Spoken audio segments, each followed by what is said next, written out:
He was not well known to the public until now. Mustapha Adib has been chosen to form Lebanon's next government. The former ambassador to Germany is promising change at a time of deep crisis. We will choose a ministerial team with expertise and competency.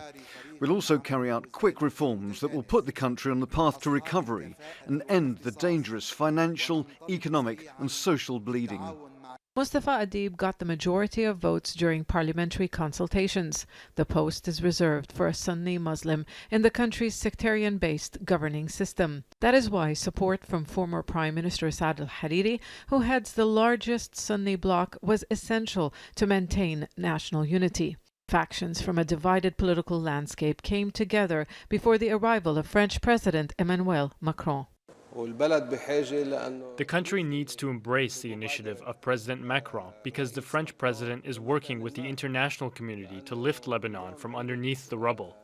Macron returns to Beirut less than a month after visiting the Lebanese capital 2 days after the devastating port explosion. He has become a main power broker in the political crisis, leading efforts to persuade politicians to fight state corruption and push through reforms needed for an international monetary fund bailout plan. There is also support, foreign support, outside support for the premiership of Dr. Adib by France, to one degree or another by the United States, because clearly the United States has given a leeway for France to undertake a major role for the next period in Lebanon. In his first act in office, the new prime minister did what no Lebanese official has done, visited the neighborhoods damaged in the explosion. Regaining the trust of the people won't be easy. Many accuse the political class who appointed Adib for decades of corruption and unsafely storing explosive material at the port.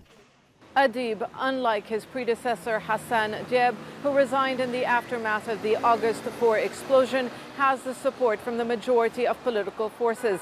But like Diab, Adib could be held hostage by a political establishment that has been reluctant to carry out state reforms that could threaten their interests. But this time, they may have little choice. The state is close to collapse, and the international community says there won't be blank checks. In the words of the new prime minister, Lebanon doesn't have time, and this may be its last opportunity to save itself. Zeina, Khodr, Aljazeera, Beirut.